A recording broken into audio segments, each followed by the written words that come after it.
this little piece of shit is what's costing us all this money. Oh, these are dents. Wow. The piston actually broke. 606 buried this bitch.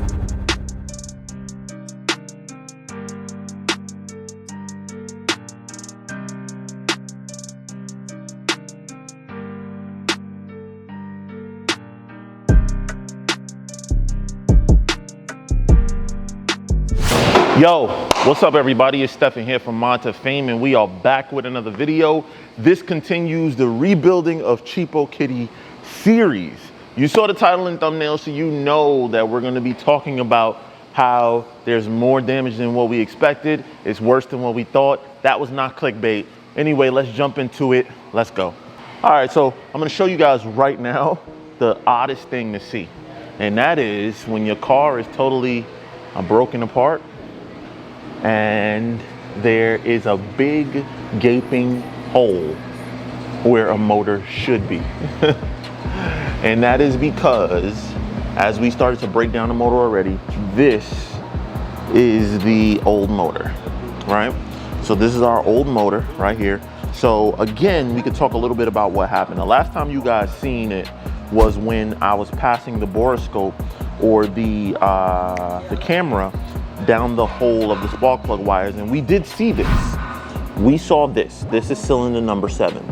This is what we saw. That is called detonation. Let me get a light in there for you guys so you guys can see a little bit better. Hold on one second. That's what you call detonation, right? But what we didn't see is that the piston actually broke. So I broke a piston, guys, in cylinder number 7. Pieces of that then transferred over to other parts of the motor, but only on the one. It was all contained to the odd side numbers. So that's cylinder 1, 3, 5, and 7.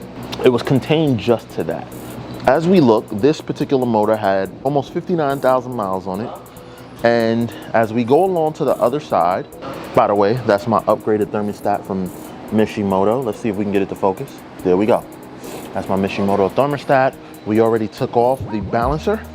So if you guys look at this side, it's clean, right? Outside of what you're looking at right here, the orange coloring or the rust looking coloring is from the boost tank. It's what's left behind when you add fuel additives.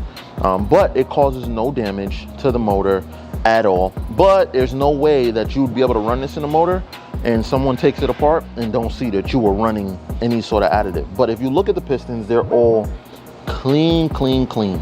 So I'm gonna tell you guys a theory that was given to me by EMP Performance and Team Hellcat. But we'll talk about it in a minute as to why they think we had detonation and why they think outside of the fuel I was using, it just didn't get enough fuel. This is the bottom half of the motor. Let's move on to the top half. So there you have it, guys, nice and laid out. This is the top half of the motor.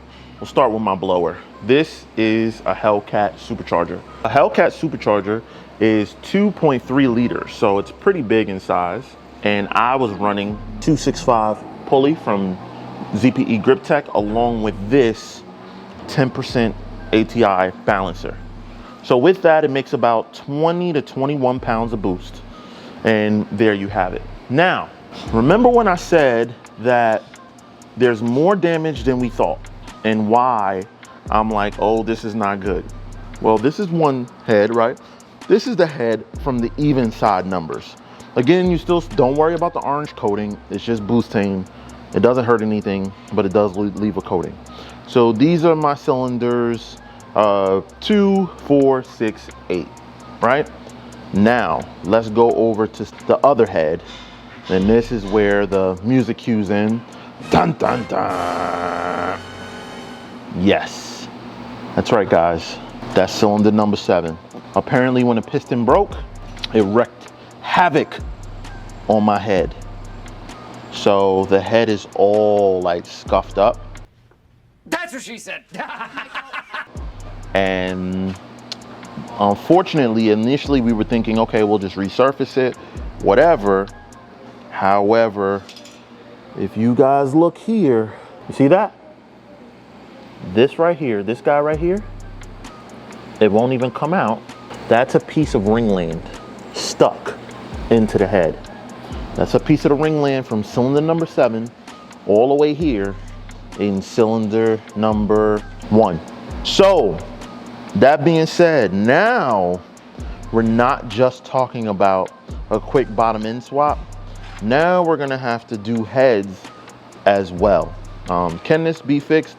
Probably, but instead of fixing it, I'm working with Team Hellcat, EMP Performance, and of course Intrac is doing all the install work. But they are going to get me a new set of heads. Well, new used. Used, new to me, but a used set of heads. And I'm gonna give them these heads. So they're gonna refinish whatever these heads later.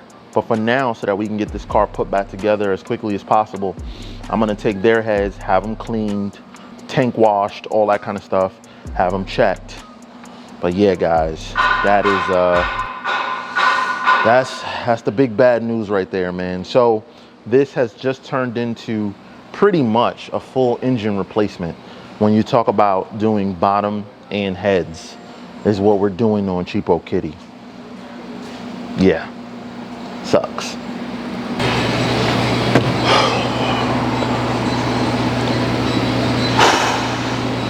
All right, so I guess now the question comes about, so Steph, are you going to put the motor back the same exact way?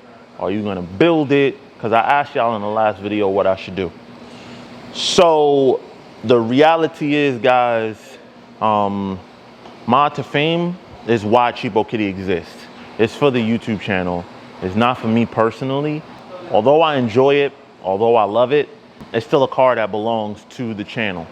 So I say all of that to say the theme of this car when we purchased it was everything had to be budget conscious. Everything that we did to the car had to be the most bang for the buck. So in keeping up with that same theme, these cars, you know, with strong motors, run on 900 wheel all day, every day. Like, it's not out of the normal. It's when you go up to like 1,000 and stuff like that that you run into a problem. But a few key things has to happen. Everything has to be optimally perfect. So here's what we really think happened outside of the fuel not being enough or a high enough octane. Here's what we really think happened. Hold on one second.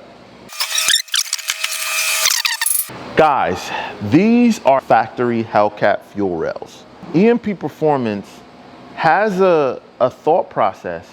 The way that Hellcats get their fuel, right? They get their fuel to the rail that is on the even numbers first. It goes to the even numbers first, as you can see right here. You see this? This is where the fuel comes in. It sits on a motor like this, right? If this is the back of the motor, I am the front of the motor. The fuel comes in right here from the fuel pump, right? So it feeds this rail first. Then using this little rubber thing here, right? This little rubber chintzy small thing, it passes the fuel over to this side, which is the odd side. What EMP Performance always suggests, even when doing stage 1 upgrades, they always suggest to do fuel rails. Whether you do 4 Innovations or another one, I'm going to be going 4 Innovations. They always suggest changing out the fuel rails because of this crossover, which they believe is potentially one of the main reasons why my motor actually failed. They believe that the crossover wasn't strong enough to pass the amount of pressure that it needed to fuel that much boost, and then starved the driver's side, left side of the motor, for fuel. So what we could be talking about is the fact that this little piece of shit is what's costing us all this money. Yeah. So you're probably wondering, do I have an issue with my stock Hellcat? I change fuels a lot. I tried different things. So I don't know. But what I do know is, as an insurance policy, I will not be putting back the factory fuel rails and asking it to fund or push that much fuel through a little rubber hose. So, you know, it is what it is. Number 2 thing outside of the heads that is way worse than what we thought. Give me 1 second, I'll grab it for you. So, like I was saying, there's something else. This right here is McLeod's claim to fame, their RXT 1200. So with the RXT 1200, what that means is it should be able to hold up to 1200 crank horsepower, because remember, the clutch is taking the true engine horsepower and pushing it to the wheels. So if you take in crank horsepower, if my car makes 900, then that means that at the crank, it's probably making about 1050, somewhere around there. So below 1200. However, I took the car to the drag strip, ran it a few times. The first time I tried to run it, after a 500-mile braking period, I followed the braking process exactly as they asked me to, right? So I did my part, but it's still, I don't know, guys. It's supposed to be able to hold. Unfortunately, look at this. Look at this. This clutch. I thought I felt it slipping. So I said initially, no, it must be my tires that's slipping. Well, it wasn't. It was the clutch. The clutch did not hold. This is supposed to be a triple disc clutch. Look at what's left of the pads. There's nothing left. Thing is all ate up. I don't know if I got a faulty clutch. I don't know, you know, whatever. I'm not here to point fingers. I reached out to McLeod and they were very quick to say, here is a form that they send you. It's a warranty form because these clutches are supposed to be warranted for a year. And I'm gonna fill it out and we're gonna send this back to McLeod. Should this have happened? Definitely not. But sometimes things happen. Man, but I could tell you it is super frustrating when you spend your money on something that is supposed to work and it doesn't. I couldn't understand for the life of me why I could not get this car off the damn line. Like, it felt like I was getting it off the line better with the stock clutch. It felt like, I mean, before all the horsepower, obviously. But with all this horsepower, man, I mean, my mile an hour was great, 134, which my mile an hour really should be around 140. But still, mile an hour was decent. But the times, 11.1, that's like, that's nothing. But this explains it. This explains why. So we'll put this back together. We'll box it up. And we'll give McLeod the opportunity to let us know what was wrong and assure us that it won't happen again, because that's the last thing you want, right? The last thing I would want is to put this car all back together and then this happens again. That would be completely unacceptable. So what else did we find? So the 3 pieces of the clutch. Oh, these are dents. Yeah. Wow. So look, guys, pieces of the clutch is actually missing. Like it's missing. Like it chipped off because it didn't hold. Wow. That is crazy. That is crazy, guys. And these clutches are supposed to be rated to 1200 horsepower at the crank, and I'm probably only at about 1050 crank. So yeah, this is crazy. Damn, bro. Damn.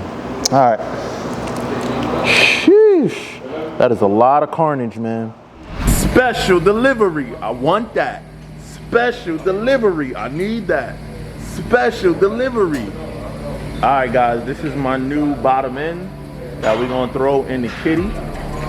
So as y'all can see, this is a used bottom end.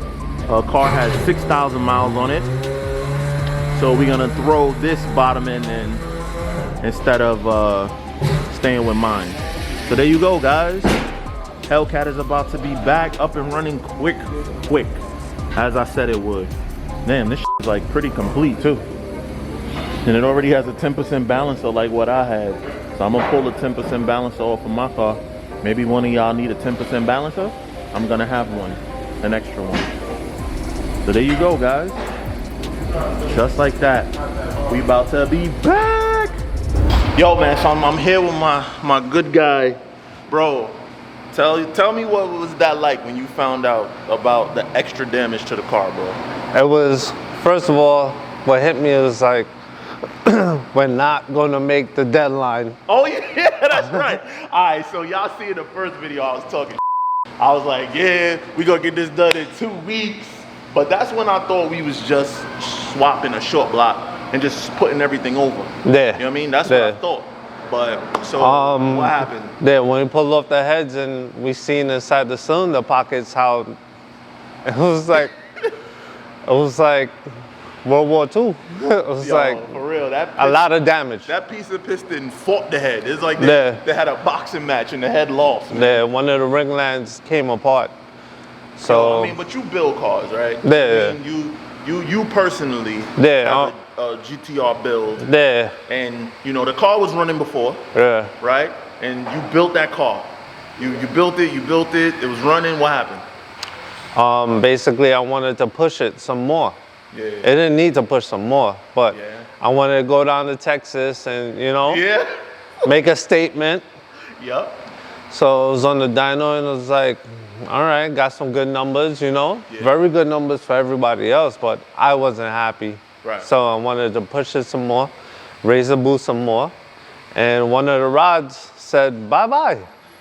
And it's like your heart falling out of your chest into your hands. Like, it's like heartbreak, you know? It's like when your first girlfriend break up with you, that's how it feels. Like, right. So Vern knows the feeling exactly what I'm talking about. You know, not only does he do it for customers, but he does it for his own cars. That's why I mess with N-Track heavy, you know what I'm saying? Yo, how long I've been rocking? Way before Mod2Fame. Oh, way before N-Track. Yo, what year did N-Track launch? 09? Yeah, probably like 10 years ago. Yeah. Almost, Yeah. So we coming up on almost 10 years, and I was like one of your first customers, right? Yeah. Even though we had mutual friends before N-Track, when Steph was working out of RPM North in Long Island with Craig Paisley. He's with World Motorsports now. Yep. So we go way back, man. Way back. So it's not only the fact that Mod2Fame is cool and everything, and yes, there's a mutual benefit, right, for N-Track working with Mod2Fame, but there's something more than that going on here. And that's why y'all see me here so much. I mean, who gonna give up their shop for me to make videos like this? Ain't nobody doing that. Ain't nobody shutting down a piece of their shop so I can make videos like this for y'all, man. It's more of a family thing. Facts. My brother. Yo, love, kid. Well, guys, that's it for the carnage, man. That's the breakdown. That's the long and short of it. This is the sucky part about doing builds, racing, all that stuff. This is how it ends a lot of times, you know? But it's part of the game. You race, break, build, race, break, build, race, break, build is what it usually is. And you know, you're not going fast if that's the case. So, you know, it's just part of the game. It comes with it. Unfortunately, the things that suck are the things that are out of your control. You know, if it was the fuel rail, that really sucks. You know, and this clutch thing, that really sucks too. And, you know, I'm looking forward to McLeod stepping up, doing the right thing, and taking care of it. My biggest concern is putting it back in and it happens again. Hopefully it doesn't. I'm gonna have a conversation with them about how it's not gonna happen again, and what needs to happen differently for it not to happen again. But at the rate that we're going, that crying video that I made is about to be real, fam. I'm really about to be out here, like, at least that's the way I felt when I got the call initially, that there was much more damage, you know. It wasn't just, you know, detonation, that the piston actually broke. It wasn't just, you know, that the heads were gonna be fine and transferred over. There's damage to the heads. It wasn't just that my tires were slipping, it was actually my clutch. You know, it's just one thing after the other. It just sucks, bro. And I hate to end the video on this note, but I gotta be real. I gotta keep it real with y'all. I gotta be honest. It's not always all smiles and fun and games. Sometimes it is a mother, you know what I wanna say, headache. However, However, when it's right and when it gets done, it is rewarding as hell.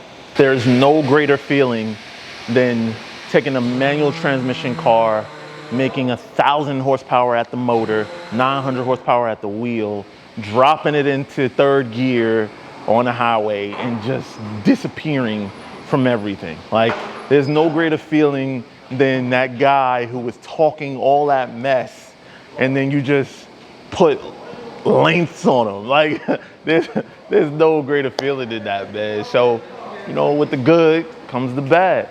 But overall, you know, you guys are gonna go through it with me.